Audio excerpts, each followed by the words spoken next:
Hello everyone, welcome back to my YouTube channel. In today we are covering the weighted average price method, one of the key techniques used to value the inventory. So let's see the meaning. This method gives due importance on quantities received. See, in simple average method, we used to consider only the rates, right? But in weighted average price method, we will give importance on quantities received. Issue prices are calculated at the average cost price of materials in mind.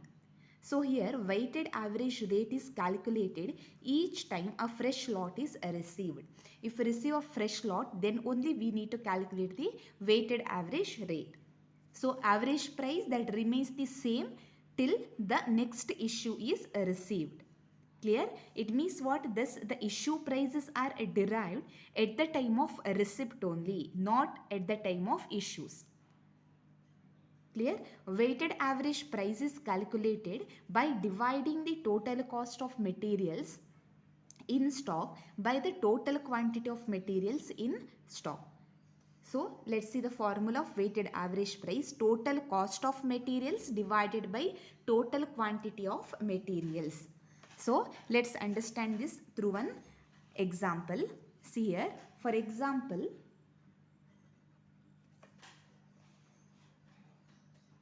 purchase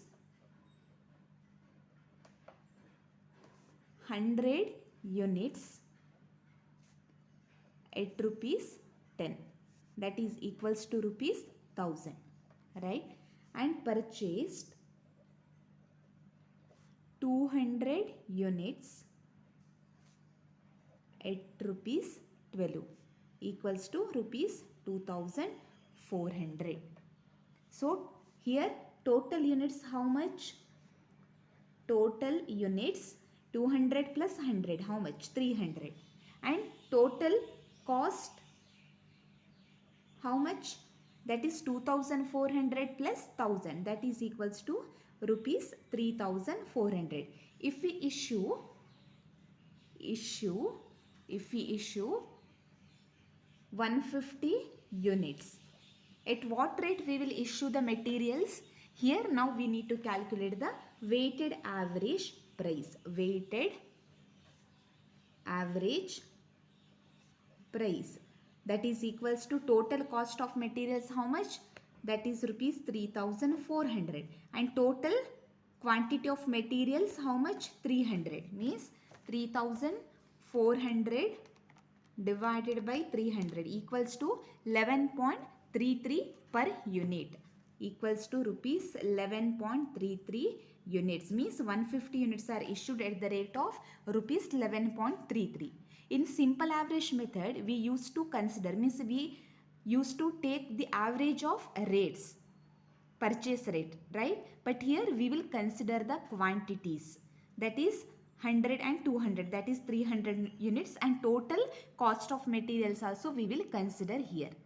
So that average rate we need to consider to issue the materials. Clear? Now let's see, let's solve one practical example.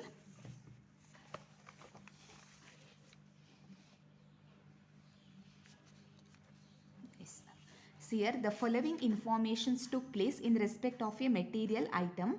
Date: on March 2nd received 200 at the rate of rupees 2, and on March 12th received 300 quantity of materials at the rate of rupees 2.40, and on March 15 issued 250 quantity of materials, and 18 again we purchased 250 at the rate of 2.60, and on March 20th we issued 200 quantity of materials. So prepare a stores ledger account under weighted average method.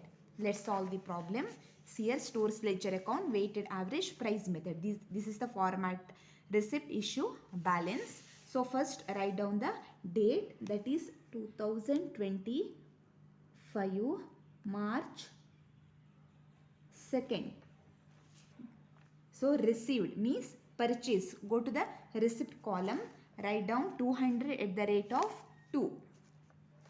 200 at the rate of 2 means 400. Clear? So go to the balance column and write down 200 at the rate of 400. Okay, don't write down the rate like simple average method. Next one, on March 12th, 300 purchased or received 300 units at the rate of rupees 2.40.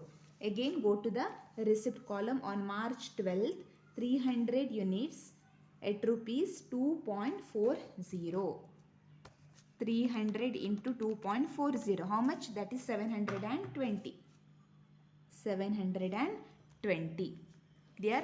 Now go to the balance column, and here also we have to write down the quantity in a combined manner. Together we need to write down like simple average 200 plus 300. Here we purchased on March 12th, we received 300 quantity of materials. So balance of materials with us on March 2nd, how much? 200. Now add, that is equals to 500. 500 quantity of materials. Now in the same way, total the amounts, that is 400 plus 720. 400 plus 720. How much? 1120. Clear? Now see the next transaction. On 15th, issued 250 units. Issued on March 15th. Issued. Go to the issue column and write down 250 quantity of materials. Now rate. At what rate we need to issue the materials? So write down here weighted average price, that is on 15th March. Clear? That is equals to, what is the formula? Total, see here, total cost of materials divided by total quantity of materials. Now total cost of materials. What is the total cost of materials here? That is 1120. So don't add 400 plus 1120, because this 1120, that is inclusive of 400. Clear? So total cost of materials 1120, and total quantity of materials how much? 500. That is equals to 1120 divided by 500 equals to 2.24. Clear? So write down here rupees 2.24, means here we need to issue 250 quantity of materials at the rate of rupees 2.24. So 250 into 2.24, how much?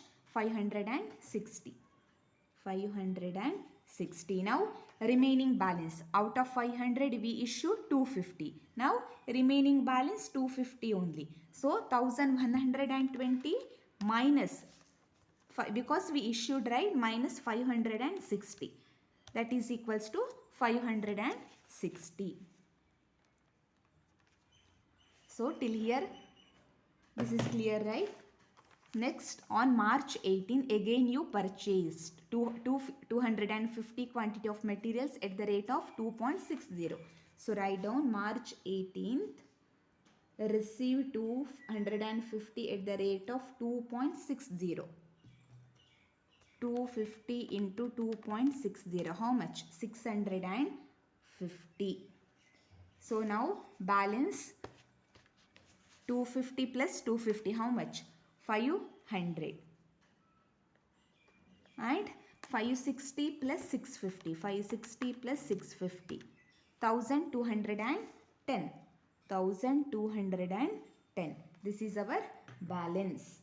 Next, on March 20th, we issued 200 quantity of materials. So on March 20th, issued, go to the issue column and write down 200 quantity of materials. What is the weighted average price? On 20th, see here, weighted average price equals to total cost of materials, how much? 1210 divided by quantity 500 equals to, divided by 500 equals to 2.42 rupees. 2.42. Clear? So 200 quantity of materials issued at the rate of rupees 2.42. So into 200. 484. Now remaining balance with us minus 200, 300, 1210 minus 484 equals to 726. So our closing stock is 300 amounts to rupees 726. Okay, don't total it. So I hope this problem is clear to you all. If not, please leave a comment, and if anyone wants solution of this problem, please leave a comment, and I will upload in my Telegram channel, and I will provide the link in my description box. Thank you.